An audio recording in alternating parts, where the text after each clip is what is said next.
for dark nights.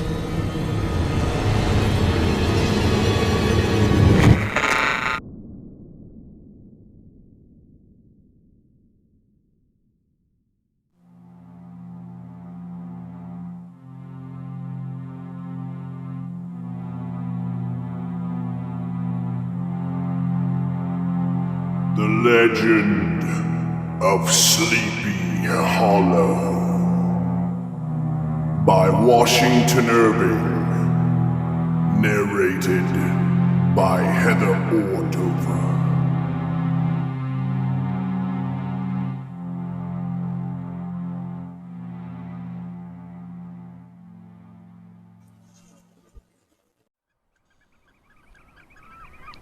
In the bosom of one of those spacious coves which indent the eastern shore of the Hudson, at that broad expansion of the river denominated by the ancient Dutch navigators the Tappan Zee, and where they always prudently shortened sail and implored the protection of St. Nicholas when they crossed, there lies a small market town or rural port, which by some is called Greensburg, but which is more generally and properly known by the name of Tarrytown.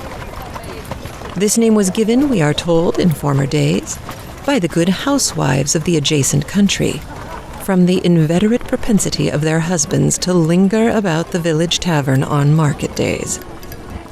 Be that as it may, I do not vouch for the fact, but merely advert to it, for the sake of being precise and authentic.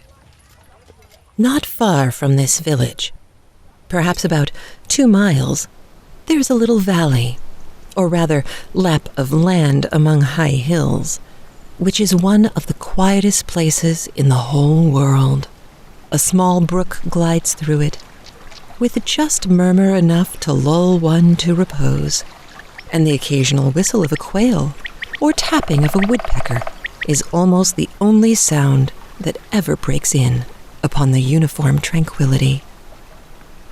I recollect that when a stripling, my first exploit in squirrel shooting was in a grove of tall walnut trees that shades one side of the valley. I had wandered into it at noontime, when all nature is peculiarly quiet, and was startled by the roar of my own gun as it broke the Sabbath stillness around, and was prolonged and reverberated by the angry echoes. If ever I should wish for a retreat whither I might steal from the world and its distractions, and dream quietly away the remnant of a troubled life, I know of none more promising than this little valley. From the listless repose of the place, and the peculiar character of its inhabitants, who are descendants from the original Dutch settlers, this sequestered glen has long been known by the name of Sleepy Hollow, and its rustic lads are called the Sleepy Hollow Boys throughout all the neighboring country. A drowsy, dreamy influence seems to hang over the land and to pervade the very atmosphere. Some say that the place was bewitched by a high German doctor during the early days of the settlement. Others, that an old Indian chief, the prophet or wizard of his tribe, held his powwows there before the country was discovered by Master Hendrik Hudson. Certain it is, the place still continues under the sway of some witching power that holds a spell over the minds of the good people, causing them to walk in a continual reverie. They are given to all kinds of marvelous beliefs, are subject to trances and visions, and frequently see strange sights and hear music and voices in the air. The whole neighborhood abounds with local tales, haunted spots, and twilight superstitions. Stars shoot and meteors glare oftener across the valley than in any other part of the country. And the nightmare, with her whole ninefold, seems to make it the favorite scene of her gambols. The dominant spirit, however, that haunts this enchanted region, and seems to be commander-in-chief of all the powers of the air, is the apparition of a figure on horseback without a head.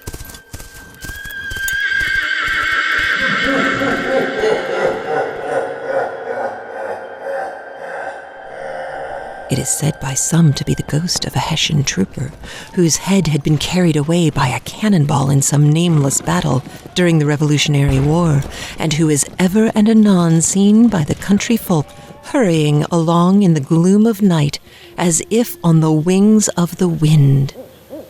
His haunts are not confined to the valley, but extend at times to the adjacent roads, and especially to the vicinity of a church at no great distance.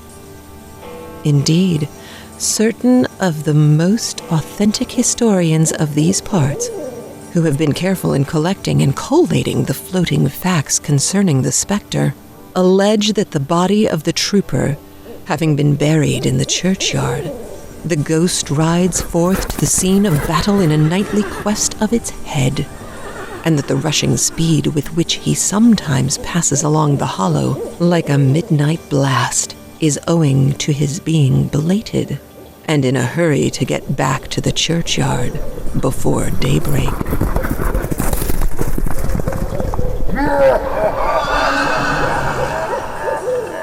Such is the general purport of this legendary superstition, which has furnished materials for many a wild story in that region of shadows, and the spectre is known at all the country firesides by the name of the Headless Horseman of Sleepy Hollow.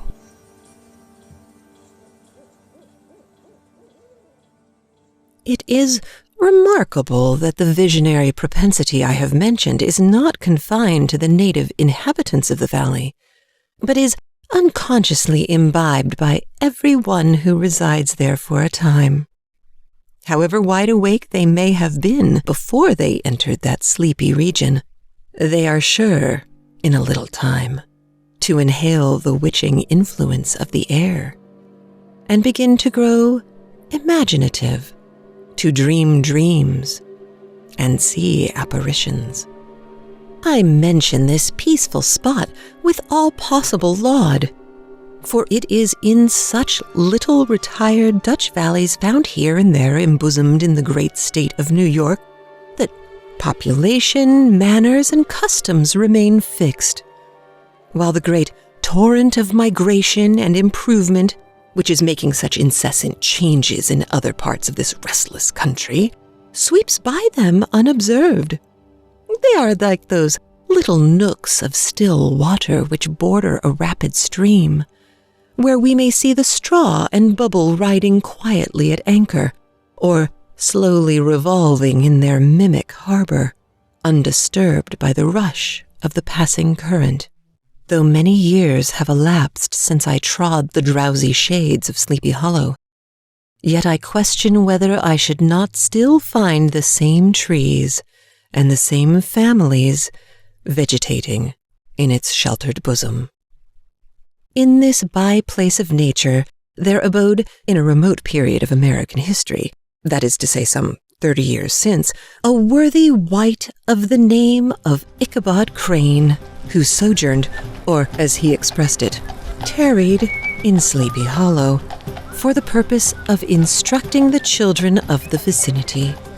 He was a native of Connecticut, a state which supplies the Union with pioneers for the mind as well as for the forest, and sends forth yearly its legions of frontier woodsmen and country schoolmasters.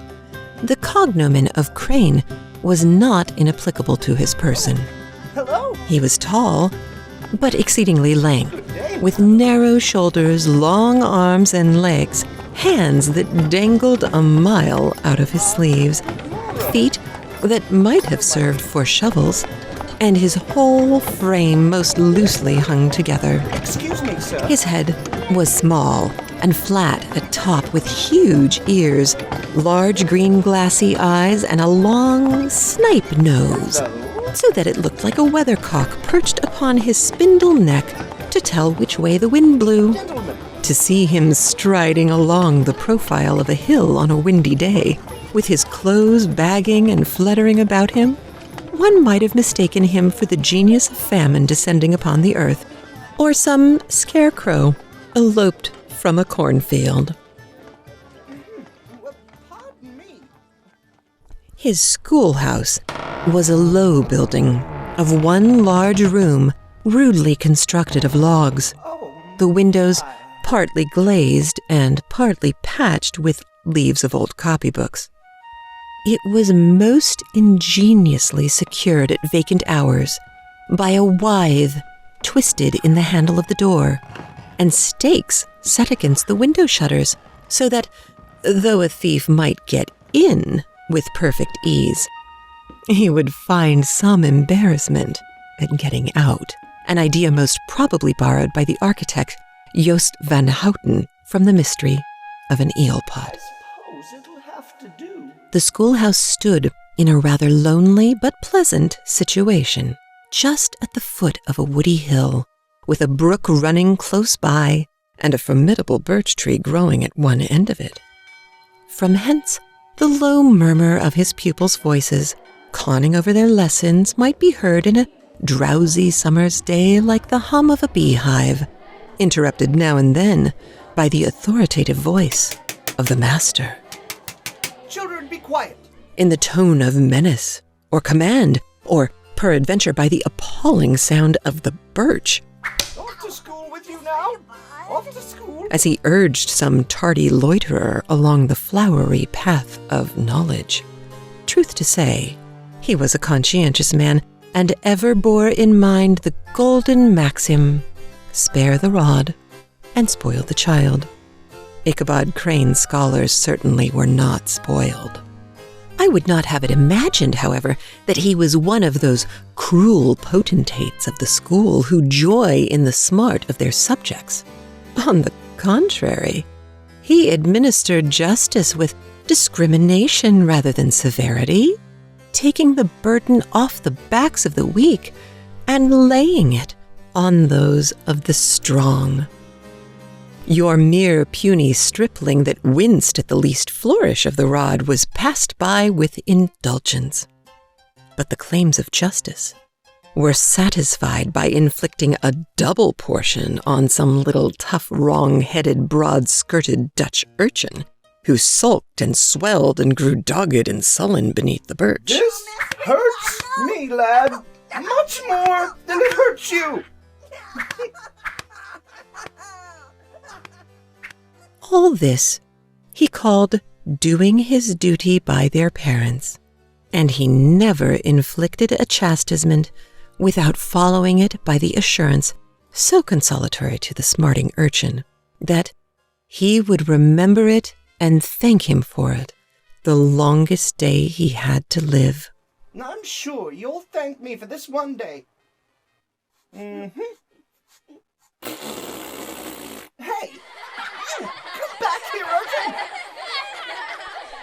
When school hours were over, he was even the companion and playmate of the larger boys, and on holiday afternoons would convoy some of the smaller ones home who happened to have pretty sisters or good housewives for mothers noted for the comforts of the cupboard. Indeed, it behooved him to keep on good terms with his pupils. The revenue arising from his school was small, and would have scarcely been sufficient to furnish him with the daily bread, for he was a huge feeder, and though lank, had the dilating powers of an anaconda. But to help out his maintenance, he was, according to country custom in those parts, boarded and lodged at the houses of the farmers whose children he instructed. With these, he lived successively 1 week at a time, thus going the rounds of the neighborhood, with all his worldly effects tied up in a cotton handkerchief. That all this might not be too onerous on the purses of his rustic patrons, who are apt to consider the costs of schooling a grievous burden, and schoolmasters as mere drones, he had various ways of rendering himself both useful and agreeable. Yes, I'd like to offer my services to you, sir. Have you ever done this kind of work before? Oh my! Well, certainly. All right. He assisted the farmers occasionally in the lighter labors of their farms, helped to make hay. Oh my! Well, that's quite enough, you beast! Mended the fences, Oh my goodness! Oh, you wretched beast! took the horses to water, Oh my! Oh, you wretched beast! drove the cows from pasture, All right, move along, Bessie. That's enough out of you. You wretched beast! and cut wood for the winter fire. He laid aside, too, all the dominant dignity and absolute sway with which he lorded it in his little empire, the school, and became wonderfully gentle, ingratiating. Ladies? He found favor in the eyes of the mothers by petting the children. Oh, that's quite all right, lad. You'll be okay. Particularly the youngest, and like the lion bold which whilom so magnanimously the lamb did hold, he would sit with the child on one knee and rock a cradle with his foot for whole hours together. In addition to his other vocations, he was the singing master of the neighborhood and picked up many bright shillings by instructing the young folks in psalmody. It was a matter of no little vanity to him on Sundays to take his station in front of the church gallery with a band of chosen singers, where in his own mind he completely carried away the palm from the parson.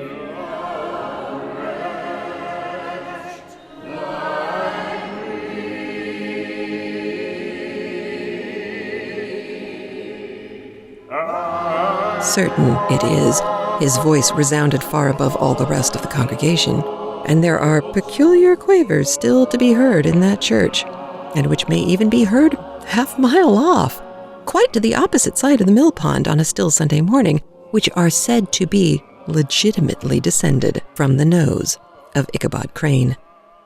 Thus, by divers little makeshifts in that ingenious way which is commonly denominated by hook and by crook, the worthy pedagogue got on tolerably enough, and was thought, by all who understood nothing of the labor of headwork, to have a wonderfully easy life of it.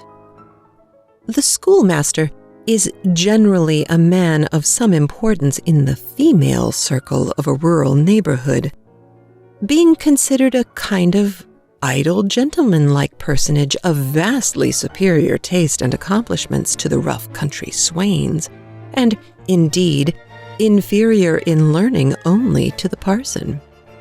His appearance, therefore, is apt to occasion some little stir at the tea-table of a farmhouse, and the addition of a supernumerary dish of cakes or sweetmeats, or peradventure the parade of the silver teapot.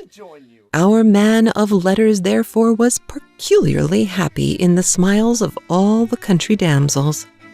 How he would figure among them in the churchyard, between services on Sundays, gathering grapes for them from the wild vines that overran the surrounding trees, reciting for their amusement all the epitaphs on the tombstones, or sauntering with a whole bevy of them along the banks of the adjacent mill pond, while the more bashful country bumpkins hung sheepishly back, envying his superior elegance and address.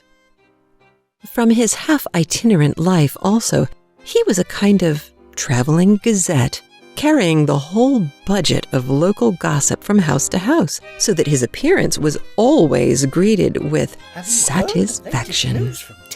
He was, moreover, esteemed by the women as a man of great erudition, for he had read several books quite through, and was a perfect master of Cotton Mather's History of New England Witchcraft, in which, by the way, he most firmly and potently believed. Certainly is true. Cotton Mathers would not lie. He was, in fact, an odd mixture of small shrewdness and simple credulity. His appetite for the marvelous and his powers of digesting it were equally extraordinary, and both had been increased by his residence in this spellbound region. No tale was too gross or monstrous for his capacious swallow.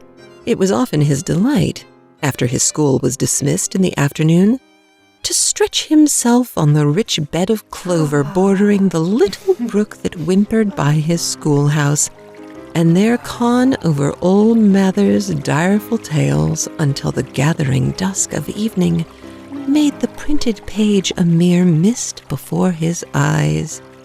Then, as he wended his way by swamp and stream and awful woodland to the farmhouse where he happened to be quartered, every sound of nature at that witching hour fluttered his excited imagination.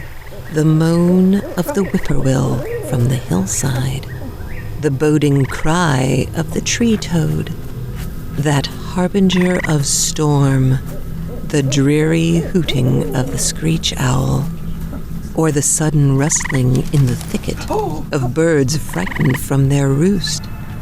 The fireflies, too, which sparkled most vividly in the darkest places now and then, startled him, as one of uncommon brightness would stream upon his path. And if by chance a huge blockhead of a beetle came winging its blundering flight against him, the poor varlet was ready to give up the ghost with the idea that he was struck with a witch's token. His only resource on such occasions, either to drown thought or drive away evil spirits, was to sing psalm tunes. And the good people of Sleepy Hollow, as they sat by their doors of an evening, were often filled with awe at hearing his nasal melody, in linked sweetness long drawn out, floating from the distant hill or along the dusky road. Another of his sources of fearful pleasure was to pass long winter evenings with the old Dutch wives as they sat spinning by the fire, with a row of apples roasting and spluttering along the hearth, and listen to their marvelous tales of ghosts and goblins and haunted fields and haunted brooks and haunted bridges and haunted houses, and particularly of the headless horseman, or galloping Hessian of the Hollow, as they sometimes called him.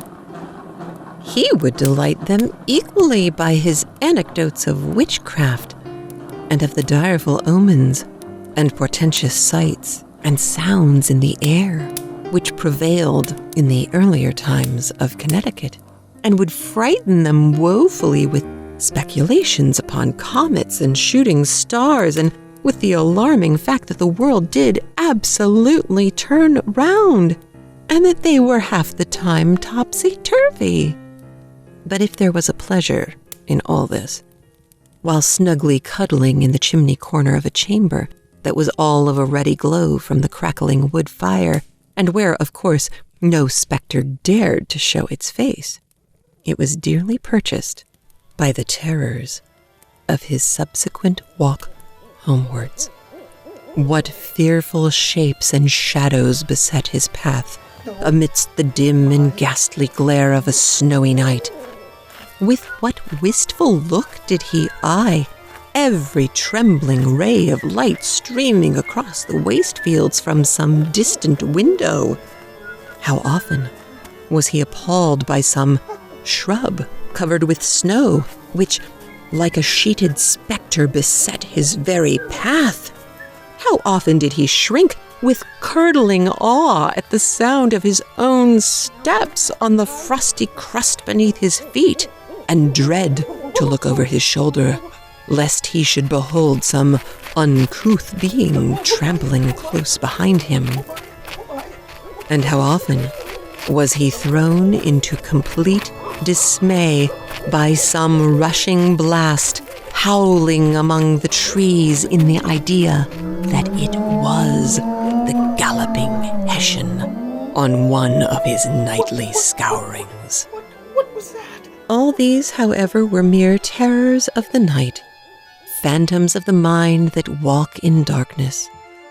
And though he had seen many specters in his time, and been more than once beset by Satan in divers shapes, in his lonely perambulations, yet daylight put an end to all these evils, and he would have passed a pleasant life of it, in despite of the devil and all his works, if his path had not been crossed by a being that causes more perplexity to mortal man than ghosts, goblins, and the whole race of witches put together, and that was a woman.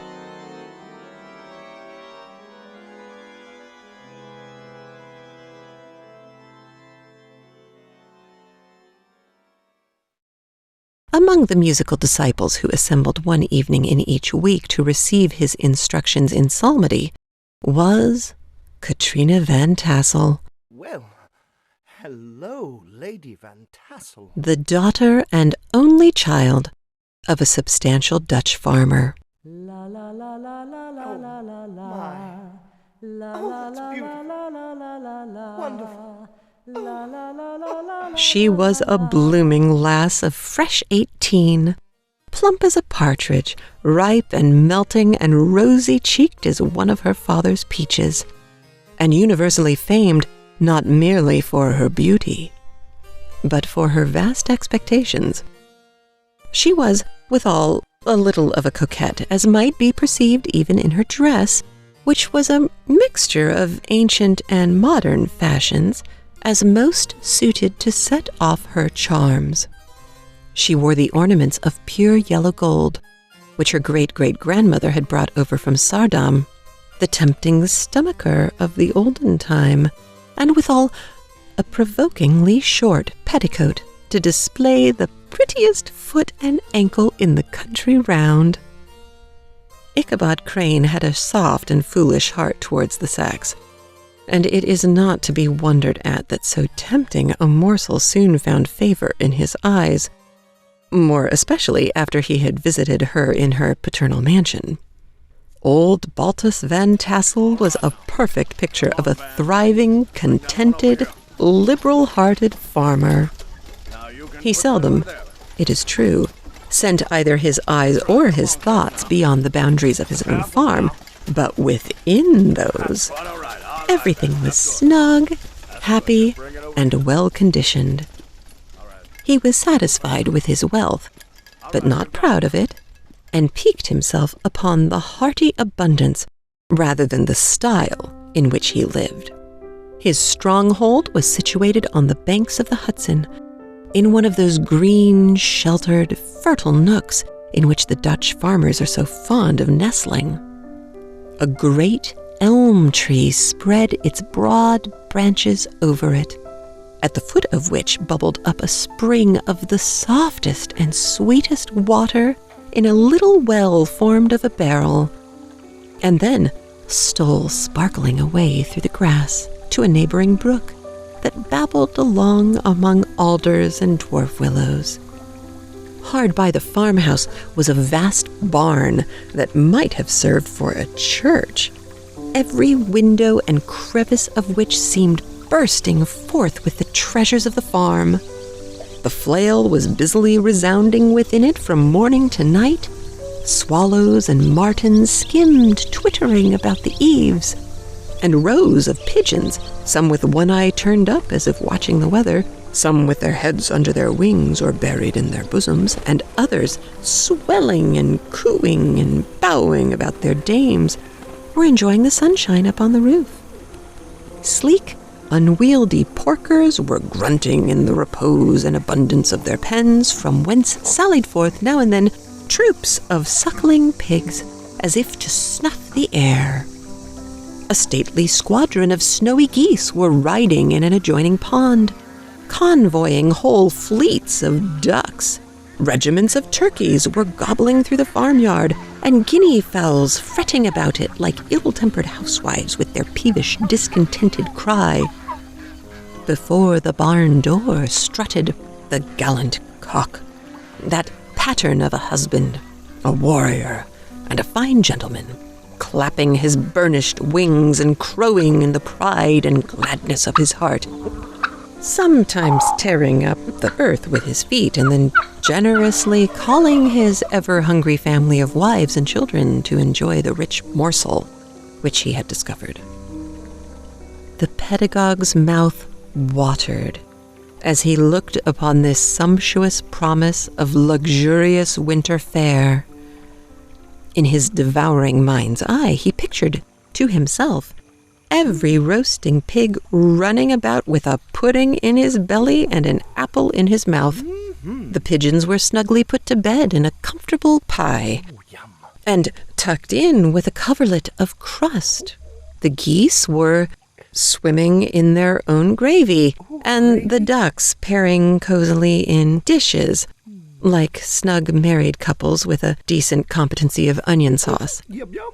In the porkers, he saw carved out the future sleek side of bacon, and juicy, relishing ham. Not a turkey, but he beheld daintily trussed up with its gizzard under its wing, and peradventure a necklace of savory sausages. And even bright Chanticleer himself lay sprawling on his back in a side dish with uplifted claws, as if craving that quarter which his chivalrous spirit disdained to ask while living. Chicken. As the enraptured Ichabod fancied all this, and as he rolled his great green eyes over the fat meadowlands, the rich fields of wheat, of rye, of buckwheat and Indian corn, and the orchards burdened with ruddy fruit which surrounded the warm tenement of Van Tassel, his heart yearned after the damsel who was to inherit these domains, and his imagination expanded with the idea how they might be readily turned into cash, and the money invested in immense tracts of wild land and shingle palaces in the wilderness. Nay, his busy fancy already realized his hopes and presented to him the blooming Katrina with a whole family of children mounted on top of a wagon loaded with household trumpery with pots and kettles dangling beneath, and beheld himself bestriding a pacing mare with a colt at her heels setting out for Kentucky, Tennessee, or the Lord knows where. When he entered the house, the conquest of his heart was complete. It was one of those spacious farmhouses with high-ridged but lowly sloping roofs, built in the style handed down from the first Dutch settlers. The low, projecting eaves forming a piazza along the front, capable of being closed up in bad weather. Under this were hung flails, harnesses, various utensils of husbandry, and nets for fishing in the neighboring river. Benches were built along the sides for summer use, and a great spinning wheel at one end and a churn at the other showed the various uses to which this important porch might be devoted. From this piazza, the wondering Ichabod entered the hall, which formed the center of the mansion and the place of usual residence. Here rows of resplendent pewter ranged on a long dresser dazzled his eyes. In one corner stood a huge bag of wool, ready to be spun. In another, a quantity of linsey-woolsey just from the loom. Ears of Indian corn and strings of dried apples and peaches hung in gay festoons along the walls, mingled with the gaud of red peppers. And a door, left ajar, gave him a peep into the best parlor, where the claw-footed chairs and dark mahogany tables shone like mirrors. My goodness. Andirons with their accompanying shovel and tongs glistened from their covert of asparagus tops. Mock oranges and conch shells decorated the mantelpiece. Strings of various colored birds' eggs were suspended above it. A great ostrich egg was hung from the center of the room, and a corner cupboard, knowingly left open, displayed immense treasures of old silver and well-mended china. From the moment Ichabod laid his eyes upon these regions of delight, the peace of his mind was at an end, and his only study was how to gain the affections of the peerless daughter of Van Tassel. In this enterprise, however, he had more real difficulties than generally fell to the lot of a knight-errant of yore, who seldom had anything but giants, enchanters, fiery dragons, and such like easily conquered adversaries to contend with, and had to make his way merely through the gates of iron and brass and walls of adamant to the castle keep, where the lady of his heart was confined, all which he achieved as easily as a man would carve his way to the center of a Christmas pie. Fair princess. And then the lady gave him her hand as a matter of course. Ichabod, on the contrary, had to win his way to the heart of a country coquette, beset with a labyrinth of whims and caprices, which were forever presenting new difficulties and impediments. And he had to encounter a host of fearful adversaries of real flesh and blood, the numerous rustic admirers who beset every portal to her heart, keeping a watching and angry eye upon each other, but ready to fly out in the common cause against any new competitor. Among these, the most formidable was a burly, roaring, roistering blade of the name of Abraham, or, according to the Dutch abbreviation, Brom van Brunt.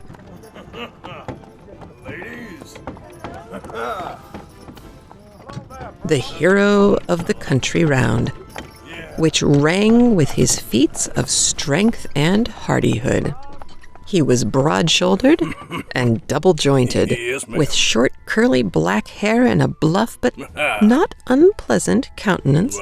From his Herculean frame and great powers of limb, he had received the nickname of Brom Bones, by which he was universally known. He was famed for great knowledge and skill in horsemanship, being as dexterous on horseback as a Tartar. He was foremost in all races and cockfights, and with the ascendancy which bodily strength always acquires in a rustic life.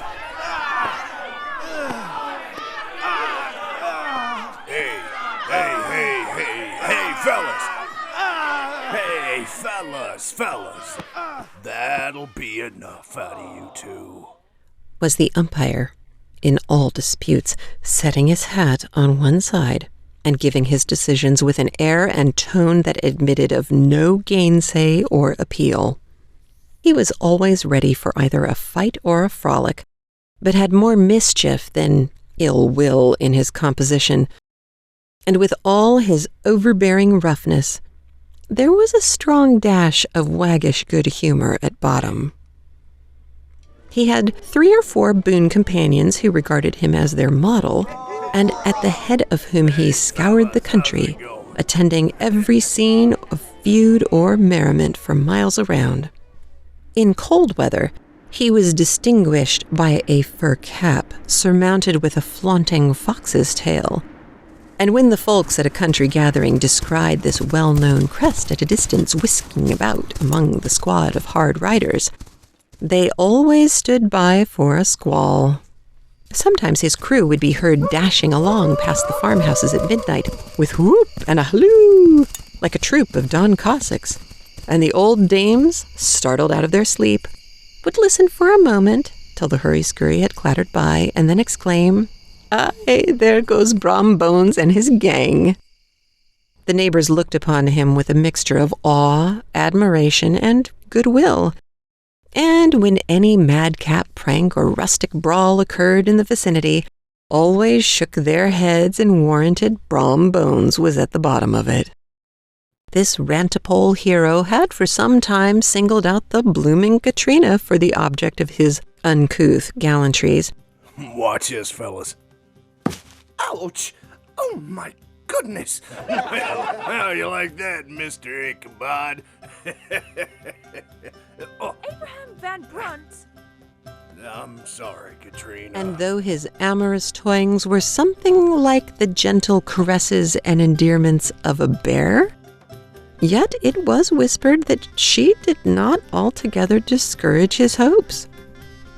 Certain it is his advances were signals for rival candidates to retire, who felt no inclination to cross a lion in his amours, insomuch that when his horse was seen tied to Van Tassel's piling on a Sunday night, a sure sign that his master was courting, or, as it is termed, sparking, within, all other suitors passed by in despair and carried the war into other quarters.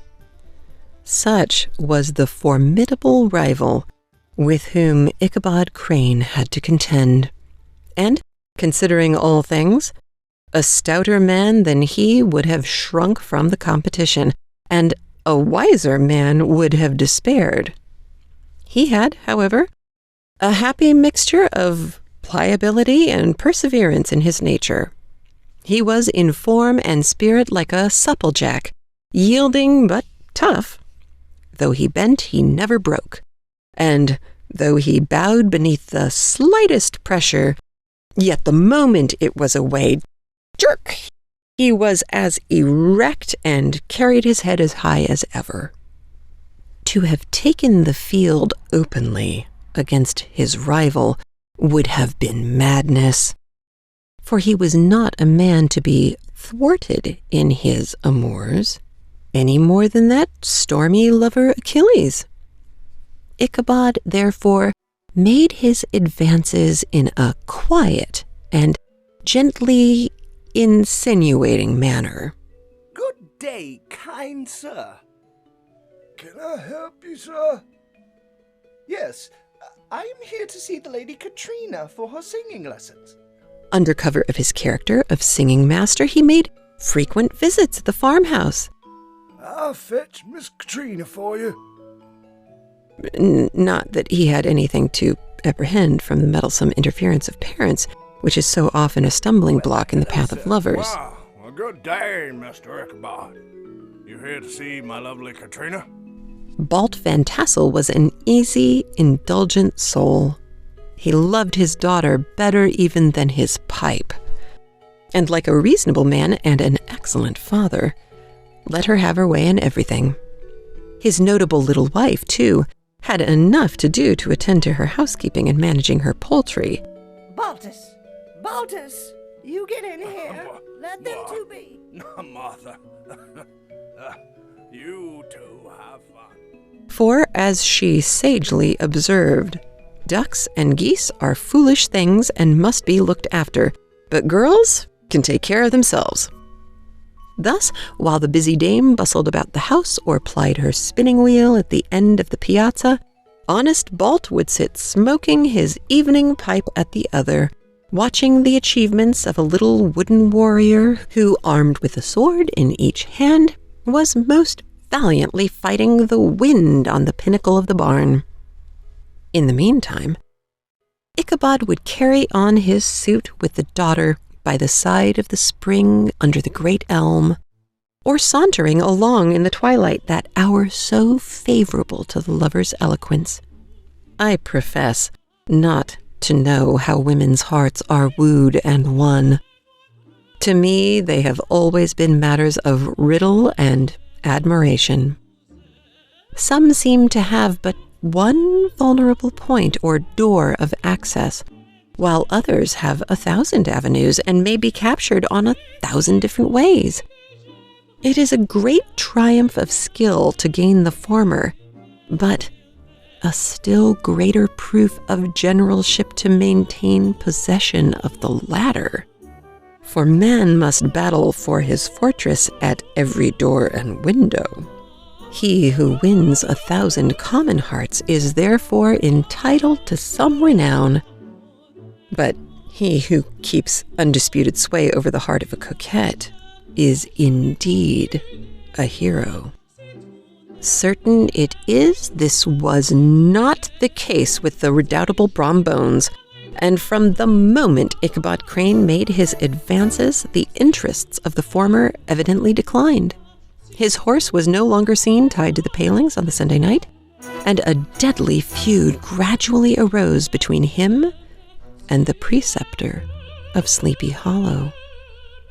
Brom, who had a degree of rough chivalry in his nature, would fain have carried matters to open warfare and have settled their pretensions to the lady according to the mode of those most concise and simple reasoners, the knights errant of yore, by single combat. But Ichabod was too conscious of the superior might of his adversary to enter the lists against him. He had overheard the boast of Bones. Well, I'll double that schoolmaster up and I'll lay him on the shelf of his own schoolhouse. And he was too wary to give him an opportunity. There was something extremely provoking in this obstinately pacific system.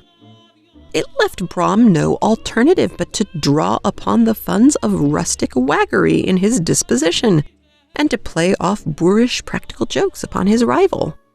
Ichabod became the object of whimsical persecution to Bones and his gang of Rough Riders. They harried his hitherto peaceful domains. Watch this. Oh my goodness! Smoked out his singing school by stopping up the chimney. Watch this. Broke into the schoolhouse at night in spite of its formidable fastenings of withe and window stakes. Come on, fellas. And turned everything topsy-turvy so that the poor schoolmaster began to think that all the witches in the country held their meetings there.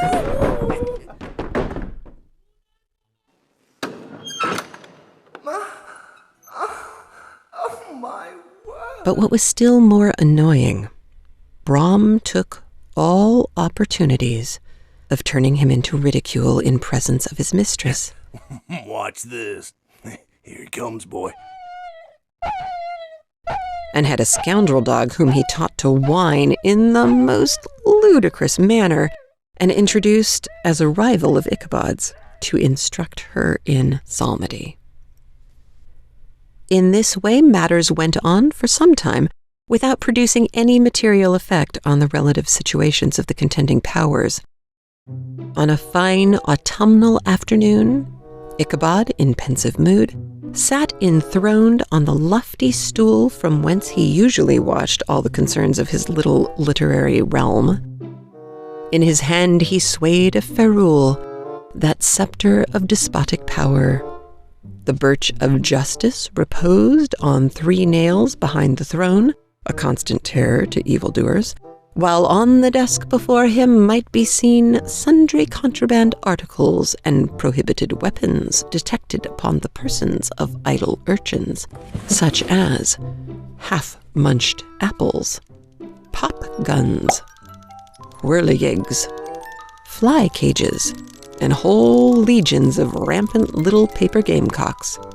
Apparently, there had been some appalling act of justice recently inflicted, for his scholars were all busily intent upon their books, or slyly whispering behind them with one eye kept on the master.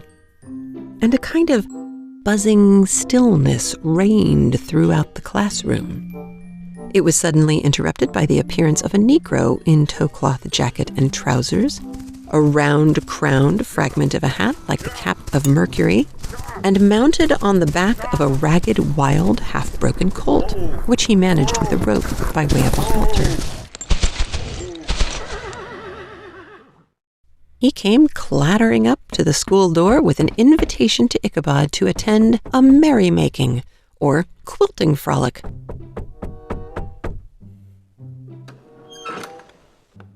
Yes, can I help you?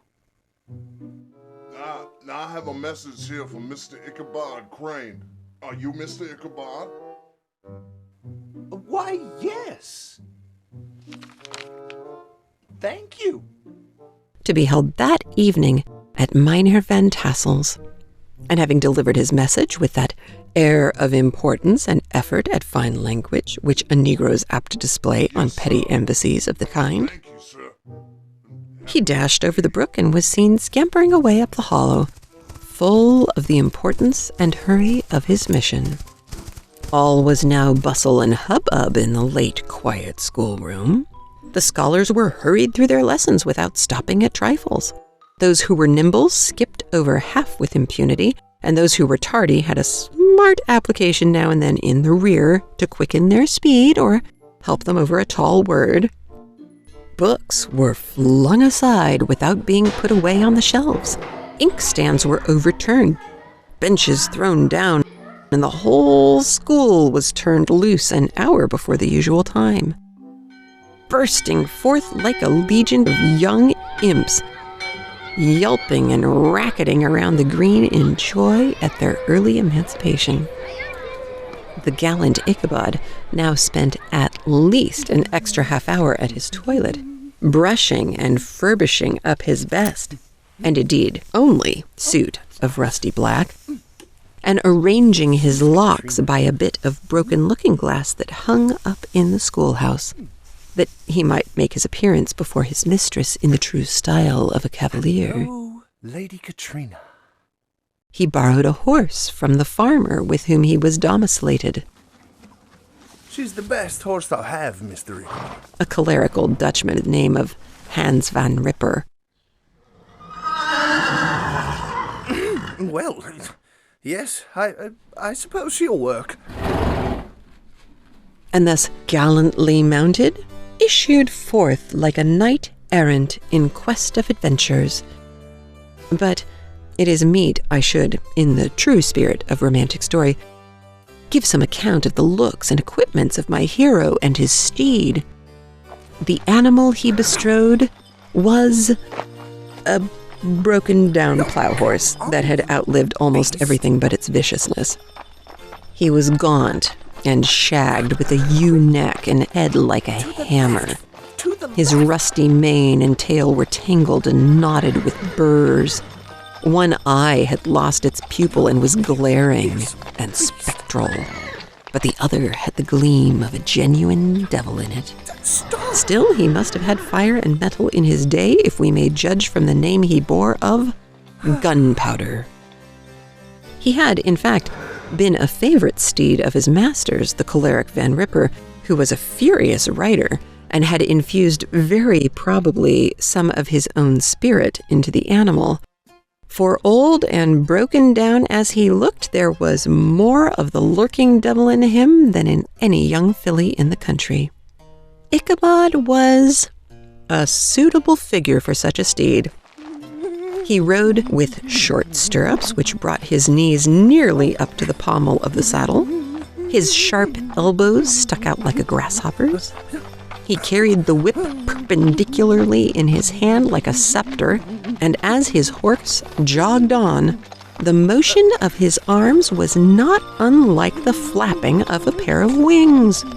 A small wool hat rested on the top of his nose, for so his scanty strip of forehead might be called, and the skirts of his black coat fluttered out almost to the horse's tail. Such was the appearance of Ichabod and his steed as they shambled out of the gate of Hans van Ripper, and it was altogether such an apparition as is seldom to be met with in broad daylight. It was, as I have said, a fine autumnal day. The sky was clear and serene, and nature wore that rich and golden livery which we always associate with the idea of abundance. The forests had put on their somber brown and yellow, while some trees of the tenderer kind had been nipped by the frosts into brilliant dyes of orange and purple and scarlet. Streaming files of wild ducks began to make their appearance high in the air. The bark of a squirrel might be heard from the groves of beech and hickory nuts, and the pensive whistle of the quail at intervals from the neighboring stubble field. The small birds were taking their farewell banquets. In the fullness of their revelry, they fluttered, chirping and frolicking from bush to bush and tree to tree, capricious from the very profusion and variety around them. There was the honest cock-robin, the favorite game of stripling sportsmen, with its loud, querulous note, and the twittering blackbirds flying in sable clouds, and the golden-winged woodpecker with its crimson crest, his broad black gorget and splendid plumage, and the cedar bird with its red-tipped wings and yellow-tipped tail and its little Montero cap of feathers, and the blue jay, that noisy coxcomb with his gay light blue coat and white underclothes, screaming and chattering, nodding and bobbing and bowing and pretending to be on good terms with every songster of the grove. As Ichabod jogged slowly on his way, his eye ever open to every symptom of culinary abundance, ranged with delight over the treasures of jolly autumn. On all sides he beheld vast stores of apples, some hanging in oppressive opulence on the trees, some gathered into baskets and barrels for the market, others heaped up in rich piles for the cider press. Farther on, he beheld great fields of Indian corn with its golden ears peeping from their lofty coverts and holding out the promise of cakes and hasty pudding, and the yellow pumpkins lying beneath them, turning up their fair round bellies in the sun and giving ample prospects of the most luxurious of pies. And anon, he passed the fragrant buckwheat fields, breathing the odor of the beehive, and as he beheld them, soft anticipations stole over his mind of dainty slapjacks, well buttered and garnished with honey or treacle by the delicate little dimpled hand of Katrina Van Tassel. Thus feeding his mind with many sweet thoughts and sugared suppositions, he journeyed along the side of a range of hills which look upon some of the goodliest scenes of the mighty Hudson. The sun gradually wheeled his broad disk down in the west. The wide bosom of the Tappan Zee lay motionless and glassy, excepting that here and there a gentle undulation waved and prolonged the blue shadow of the distant mountain. A few amber clouds floated in the sky without a breath of air to move them. The horizon was of a fine golden tint, changing gradually into a pure apple green, and from that into the deep blue of the mid-heaven. A slanting ray lingered on the woody crests of the precipices that overhung some parts of the river, giving greater depth to the dark gray and purple of the rocky sides. A sloop was loitering in the distance, dropping slowly down with the tide, her sail hanging uselessly against the mast, and as the reflection of the sky gleamed along the still water, it seemed as if the vessel was suspended in the air. It was toward evening that Ichabod arrived at the castle of Heer Van Tassel, which he found thronged with the pride and flower of the adjacent country. Old farmers, a spare leathern-faced race, in homespun coats and breeches, blue stockings, huge shoes, and magnificent pewter buckles. Their brisk, withered little dames, in close-crimped caps, long-waisted short gowns, homespun petticoats, with scissors and pincushions and gay calico pockets hanging on the outside. Buxom lasses, almost as antiquated as their mothers, excepting where a straw hat, a fine ribbon, or perhaps a white frock gave symptoms of city innovation.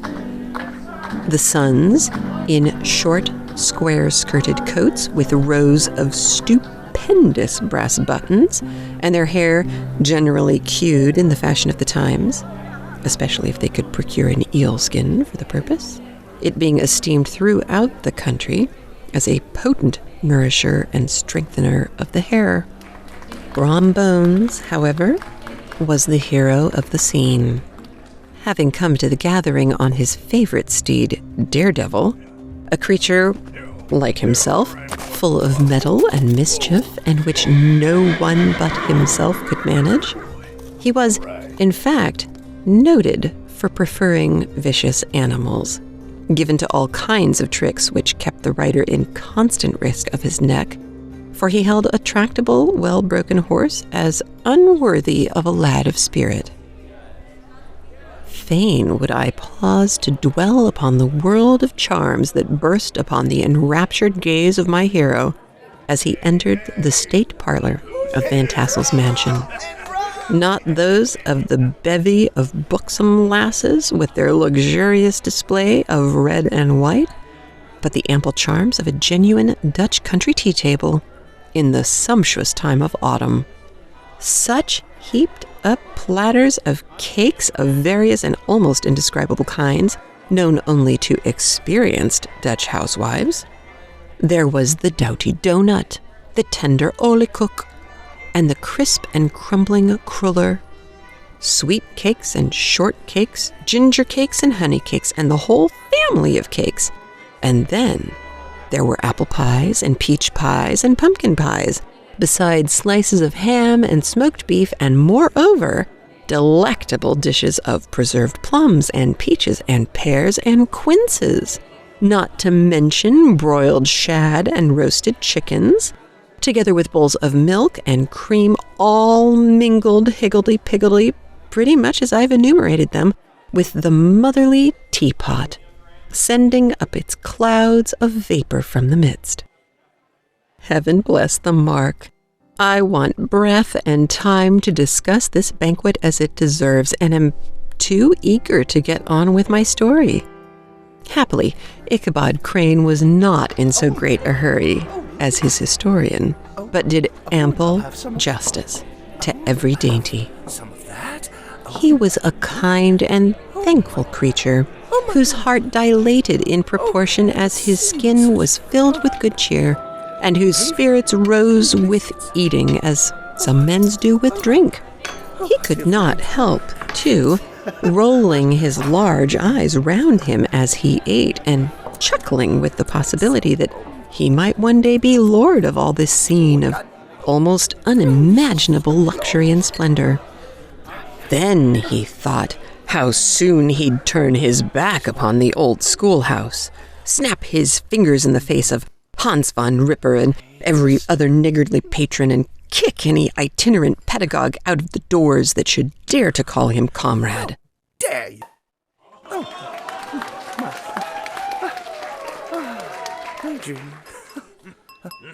Everyone, I would like to propose a toast to the wonderful bounty you see before you, and that the Lord blessed us all with its abundance. Yes, Mr. Ichabod. Amen. Now, everyone, as my grandfather used to say, Nog vele jaren, many happy returns.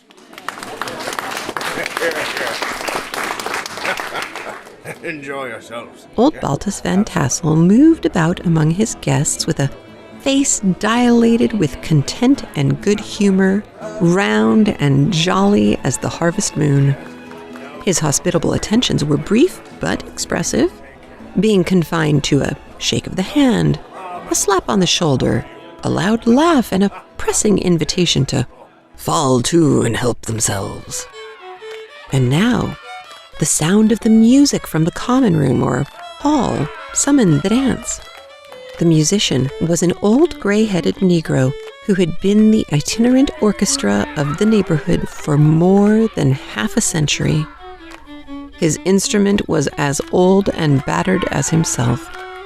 The greater part of the time he scraped on 2 or 3 strings, accompanying every movement of the bow with a movement of his head, bowing almost to the ground and stamping with his foot whenever a fresh couple was to start. Ichabod prided himself upon his dancing as much as upon his vocal powers. Not a limb, not a fiber about him was idle. And to have seen his loosely hung frame in full motion and clattering about the room, You would have thought St. Vitus himself, that blessed patron of the dance, was figuring before you in person. He was the admiration of all the Negroes who, having gathered, of all ages and sizes, from the farm in the neighborhood, stood forming a pyramid of shining black faces at every door and window, gazing with delight at the scene, rolling their white eyes and showing grinning rows of ivory from ear to ear. Look at that white boy dance! How could the flogger of urchins be otherwise than animated and joyous?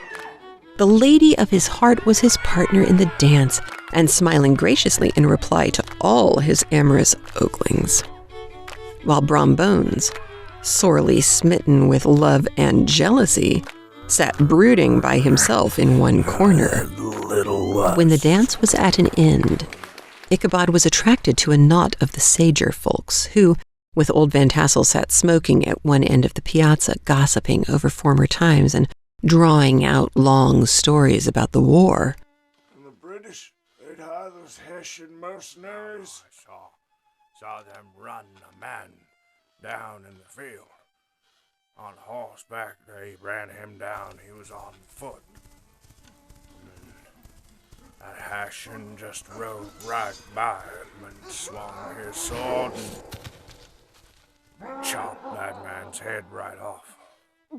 Yeah, I saw that. That's right now. You, schoolmaster. Me? Did you ever heard of a Hessian? No. They ride right up on you and cut your head right off your shoulders with their sabers. They ride on horseback and chase you down like a dog. Just like the headless horseman. Oh, nah, I will take my leave of you now, gentlemen. Good evening. This neighborhood, at the time of which I am speaking, was one of those highly flavored places which abound with chronicle and great men. The British and American line had run near it during the war. It had therefore been the scene of marauding and infested with refugees, cowboys, and all kinds of border chivalry. Just sufficient time had elapsed to enable each storyteller to dress up his tale with a little becoming fiction, and in the indistinctness of his recollection, to make himself the hero of every exploit.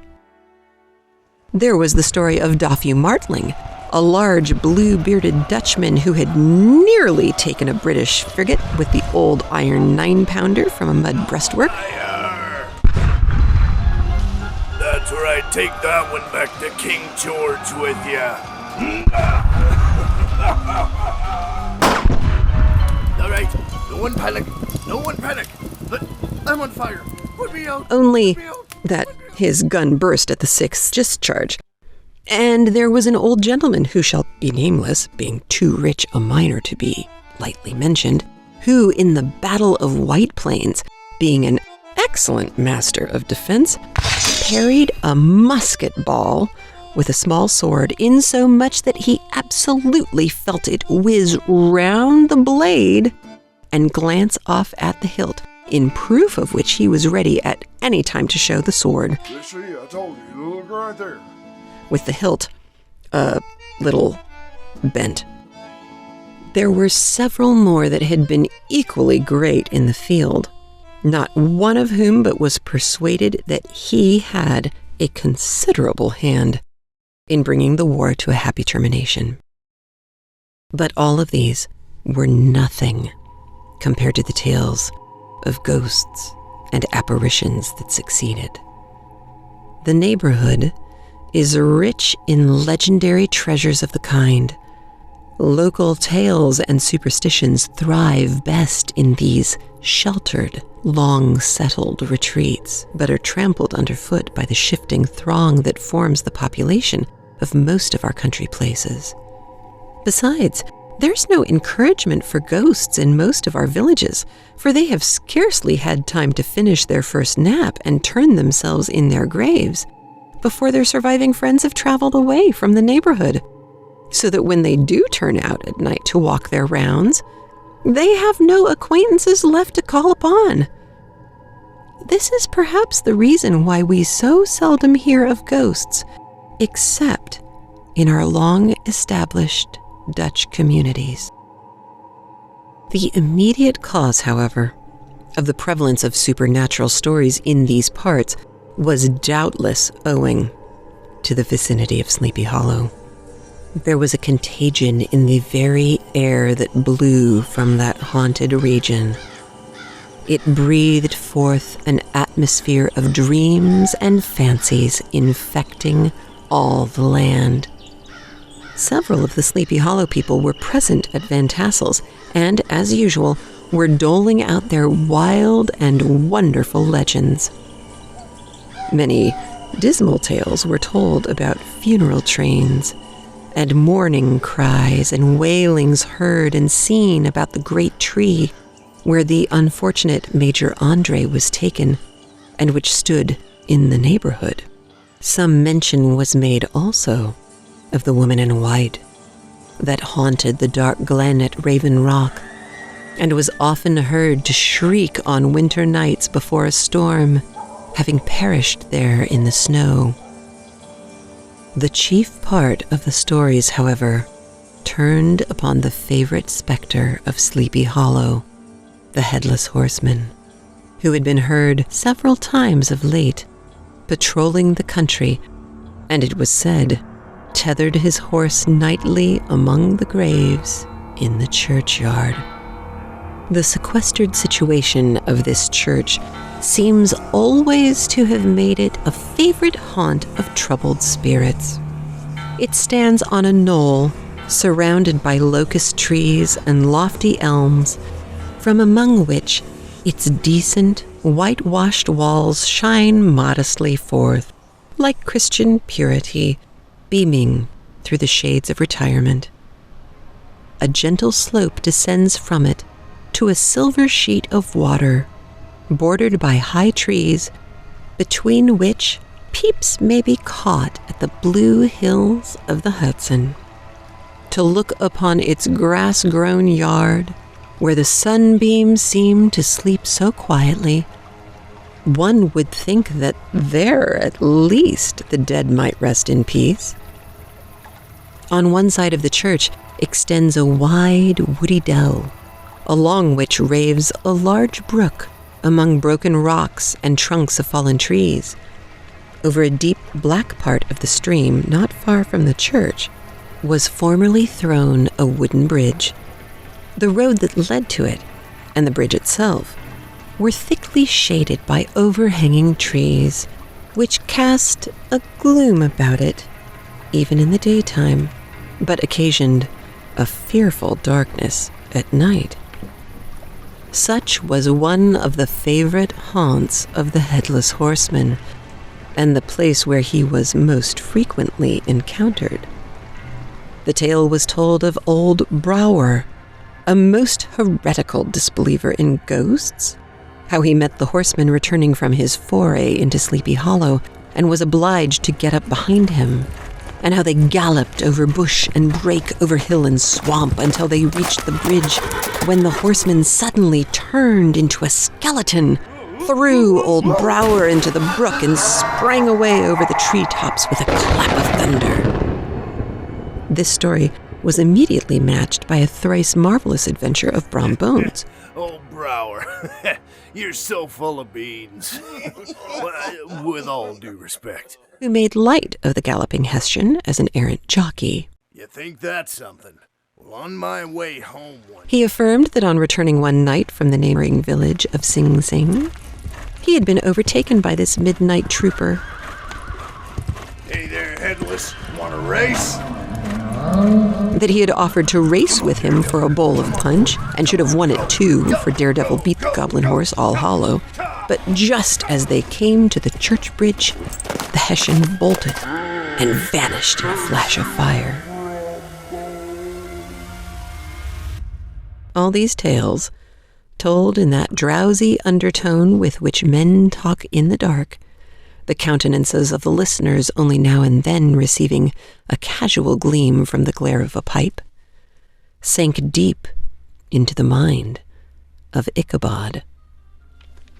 He repaid them in kind with large extracts from his invaluable author Cotton Mather, Matters also says that and added many marvelous events that had taken place in his native state of Connecticut, and fearful sights which he had seen in his nightly walks about Sleepy Hollow.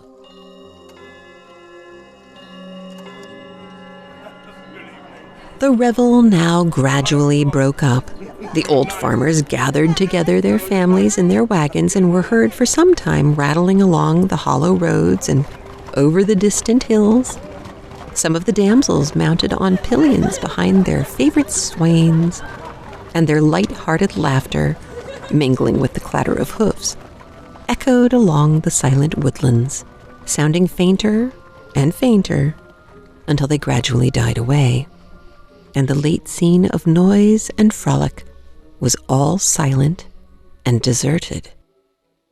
Ichabod only lingered behind, according to the custom of country lovers, to have a tete-a-tete with the heiress, fully convinced that he was now on the high road to success. What passed at this interview, I will not pretend to say, for in fact I do not know. Something, however, I fear me, must have gone wrong, for he certainly sallied forth after no very great interval with an air quite desolate and chapfallen. Oh, these women! These women! Could that girl have been playing off any of her coquettish tricks? you don't think Was her encouragement of the poor pedagogue all a mere sham she would to secure her conquest of his rival? Heaven only knows, not I. Let it suffice to say, Ichabod stole forth with the air of one who had been sacking a hen roost rather than a fair lady's heart, without looking to the right or left to notice the scene of rural wealth on which he had so often gloated. He went straight to the stable, and with several hearty cuffs and kicks, all right, you monkey. roused his steed most uncourteously from the comfortable quarters in which he was soundly sleeping, dreaming of mountains of corn and oats and whole valleys of timothy and clover. It was the very witching time of night that Ichabod, heavy-hearted and crestfallen, pursued his travels homewards along the sides of lofty hills which rise above Tarrytown, and which he had traversed so cheerily in the afternoon. The hour was as dismal as himself. Far below him, the Tappan Zee spread its dusky and indistinct waste of waters, with here and there the tall mast of a sloop riding quietly at anchor under the land. In the dead hush of midnight, he could even hear the barking of the watchdog from the opposite shore of the Hudson, but it was so vague and faint as only to give an idea of the distance from this faithful companion of man. Now and then, too, the long-drawn crowing of a cock accidentally wakened would sound far, far off from some farmhouse away among the hills, but it was like a dreaming sound in his ear. No signs of life occurred near him, but occasionally the melancholy chirp of a cricket, or perhaps the guttural twang of a bullfrog from a neighboring marsh, as if sleeping uncomfortably and turning suddenly in its bed. All the stories of ghosts and goblins that he had heard in the afternoon now came crowding upon his recollection. The night grew darker and darker. The stars seemed to sink deeper in the sky, and driving clouds occasionally hid them from his sight. He had never felt so lonely and dismal. He was, moreover, approaching the very place where many of the scenes of the ghost stories had been laid. In the center of the road stood an enormous tulip tree, which towered like a giant above all the other trees of the neighborhood and formed a kind of landmark.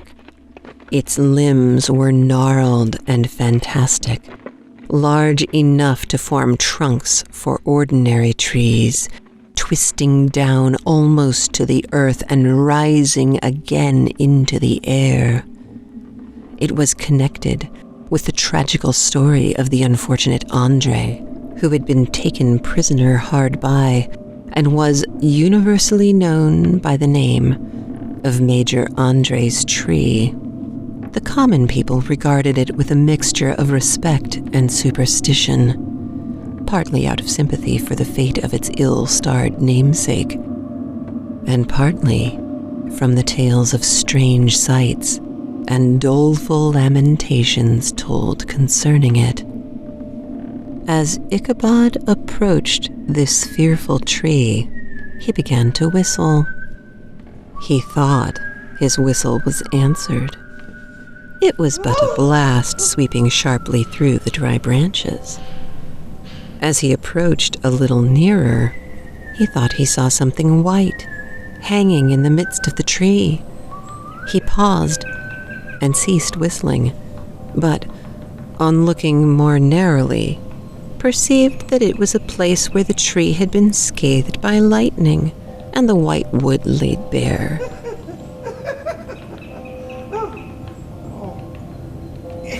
Ichabod Crane, stop being silly this instant. Suddenly he heard a groan. His teeth chattered, and his knees smote against the saddle. It was but the rubbing of one huge bough upon the other, as they were swayed about by the breeze. He passed the tree in safety, but new perils lay before him.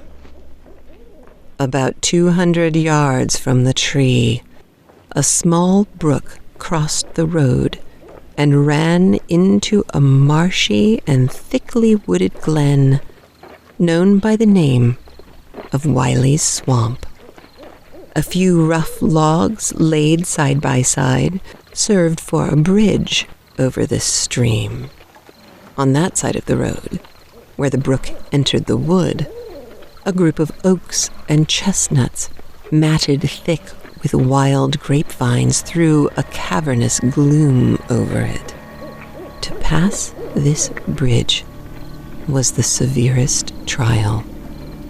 It was at this identical spot that the unfortunate Andre was captured, and under the covert of those chestnuts and vines were the sturdy yeomen concealed who surprised him. This had ever since been considered a haunted stream, and fearful are the feelings of the schoolboy who has to pass it alone after dark. As he approached the stream, his heart began to thump. He summoned up, however, all his resolution, All right. gave his horse half a score of kicks in the ribs, and attempted to dash briskly across the bridge. But instead of starting forward, the perverse old animal made a lateral movement and ran broadside against the fence. Ichabod, whose fears increased with the delay, jerked the reins on the other side and kicked lustily with the contrary foot. It was all in vain. His steed started, it is true, but it was only to plunge to the opposite side of the road into a thicket of brambles and alder bushes. What's wrong with you? The schoolmaster now bestowed both whip and heel upon the starveling ribs of old Gunpowder. All right, you.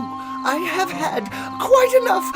You go forward now. Who dashed forward, snuffling and snorting, but came to a stand just by the bridge, with a suddenness that had nearly sent his rider sprawling over his head. You beast. I swear I will. Oh, my. Just at this moment, a plashy tramp by the side of the bridge caught the sensitive ear of Ichabod. In the dark shadow of the grove, on the margin of the brook, he beheld something huge, misshapen, and towering.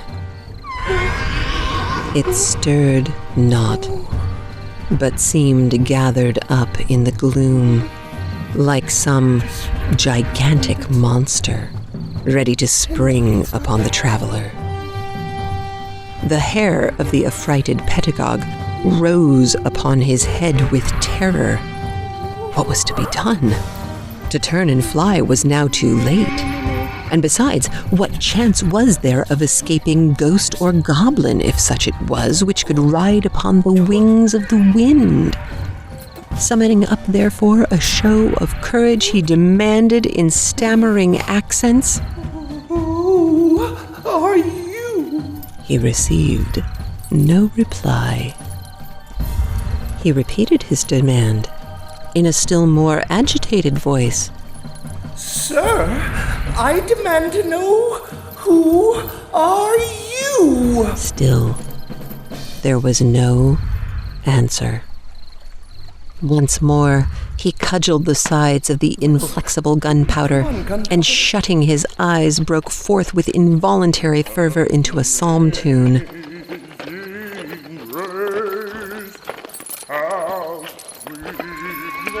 Just then, the shadowy object of alarm put itself in motion, and with a scramble and a bound stood at once in the middle of the road.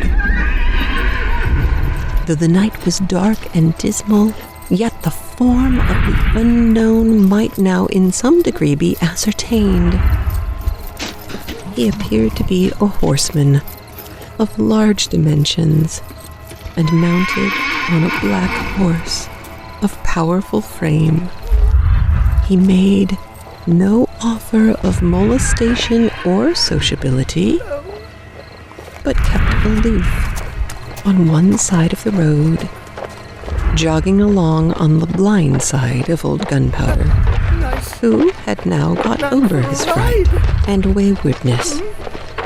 Ichabod, who had no relish for this strange midnight companion, and bethought himself of the adventure of Brom Bones with the galloping Hessian, now quickened his steed in hopes of leaving him behind. The stranger, however, quickened his horse to an equal pace. Ichabod pulled up and fell into a walk, thinking to lag behind. The other did the same. His heart began to sink within him. He endeavored to resume his psalm tune, but his parched tongue clove to the roof of his mouth, and he could not utter a stave. There was something in the moody and dogged silence of this pertinacious companion that was mysterious and appalling. It was soon fearfully accounted for. On mounting a rising ground which brought the figure of his fellow traveler in relief against the sky, gigantic in height and muffled in a cloak, Ichabod was horror-struck on perceiving that he was headless.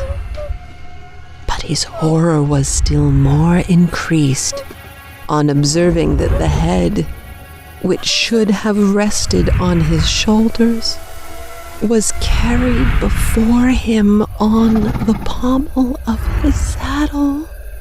Nope! His terror rose to desperation. He rained a shower of kicks and blows upon Gunpowder, hoping by a sudden movement to give his companion the slip, but the spectre started full jump with him. Away then they dashed through the thick and thin, stones flying and sparks flashing at every bound. Ichabod's flimsy garments fluttered in the air as he stretched his long, lank body away over his horse's head in the eagerness of his flight. They had now reached the road, which turns off to Sleepy Hollow, but Gunpowder, who seemed possessed with a demon instead of keeping up it, made an opposite turn and plunged headlong downhill to the left. This road leads through a sandy hollow shaded by trees for about a quarter of a mile, where it crosses the bridge, famous in Goblin story, and just beyond swells the green knoll on which stands the whitewashed church. As yet, the panic of the steed had given his unskillful rider an apparent advantage in the chase. But just as he had got halfway through the hollow, the girths of the saddle gave way, and he felt it slipping from under him. He seized it by the pommel and endeavored to hold it firm, but in vain, and had just time to save himself by clasping old Gunpowder round the neck when the saddle fell to the earth, and he heard it trampled underfoot by his pursuer. For a moment, the terror of Hans von Ripper's wrath passed across his mind, for it was his Sunday saddle. But this was no time for petty fears. The goblin was hard on his haunches, and, unskillful rider that he was, he had much ado to maintain his seat, sometimes slipping on one side, sometimes on another, and sometimes jolted on the high ridge of the horse's backbone with violence that he verily feared would cleave him asunder. An opening in the trees now cheered him with the hopes that the church bridge was at hand. The wavering reflection of a silver star in the bosom of the brook told him that he was not mistaken. He saw the walls of the church dimly glaring under the trees beyond. He recollected the place where Brom Bones' ghostly competitor had disappeared. If I can but reach the bridge, I am safe. Just then, he heard the black steed panting and blowing close behind him. He even fancied that he felt his hot breath. Another convulsive kick in the ribs, and old Gunpowder sprang upon the bridge. He thundered over the resounding planks. He gained the opposite side, and now Ichabod cast a look behind to see if his pursuer should vanish, according to rule, in a flash of fire and brimstone. Just then, he saw the goblin rising in his stirrups, and in the very act of hurling his head at him. Ichabod endeavored to dodge the horrible missile, but too late. It encountered his cranium with a tremendous crash. He was tumbled headlong into the dust, and Gunpowder, the black steed, and the goblin rider passed by like a whirlwind.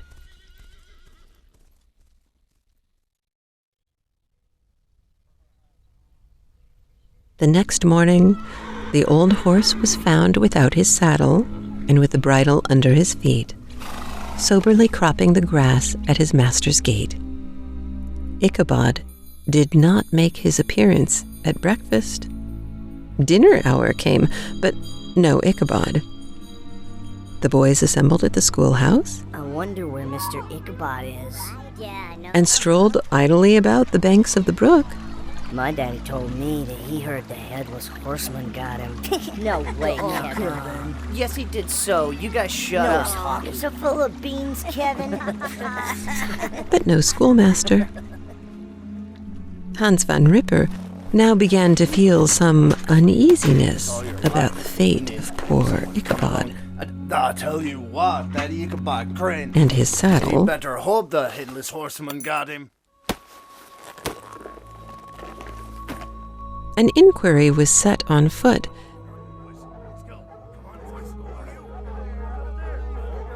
And after diligent investigation, they came upon his traces. Hey, I think I found found something over here.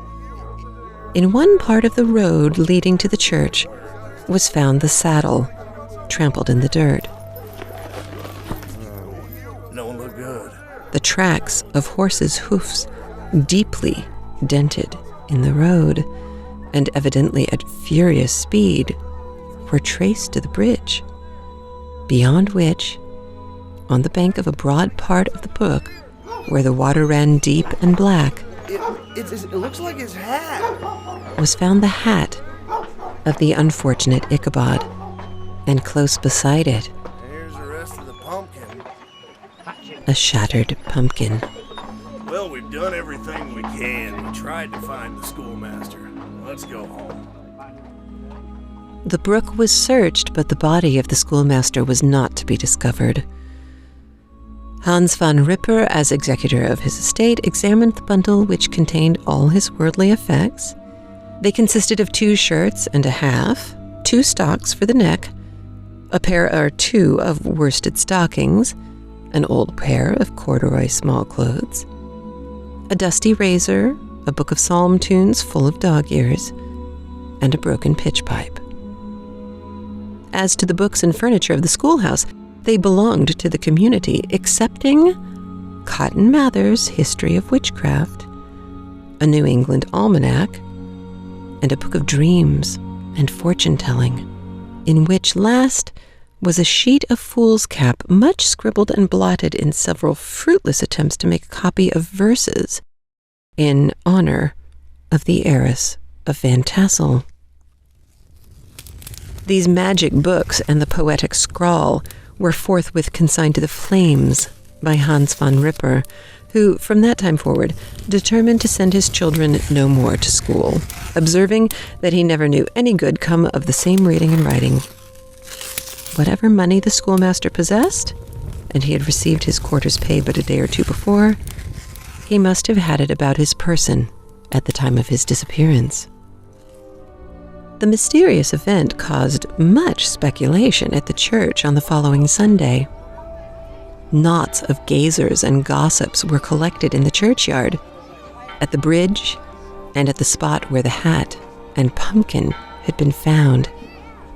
The stories of Brower, of Bones, and a whole budget of others were called to mind, and when they had diligently considered them all and compared them with the symptoms of the present case, they shook their heads and came to the conclusion that Ichabod had been carried off by the galloping Hessian.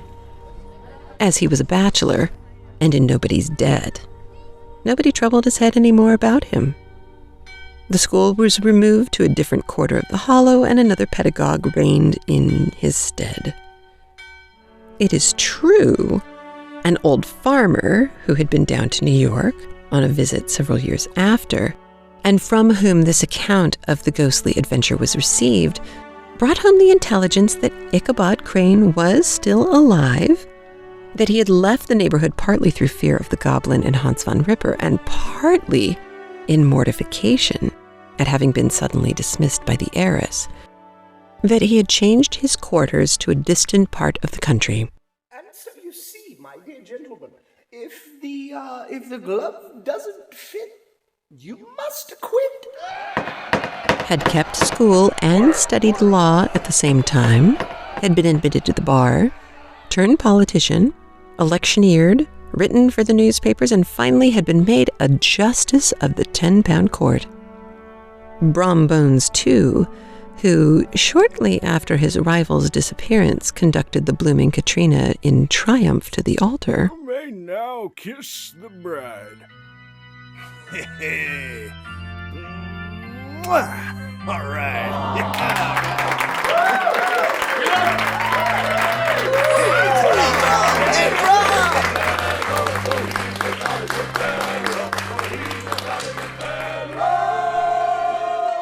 Was observed to look exceedingly knowing whenever the story of Ichabod was related, and always burst into a hearty laugh at the mention of the pumpkin, which led some to suspect that he knew more about the matter than he chose to tell.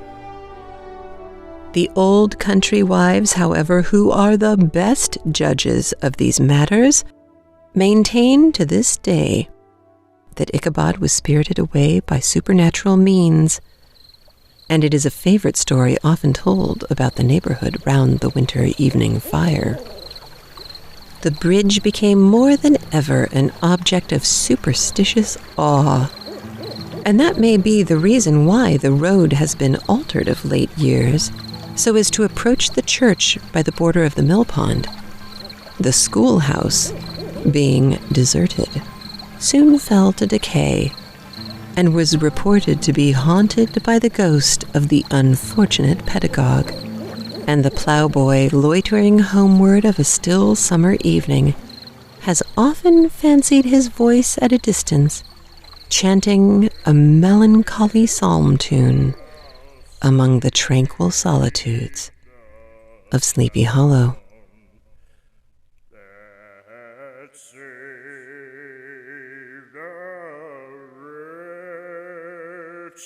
La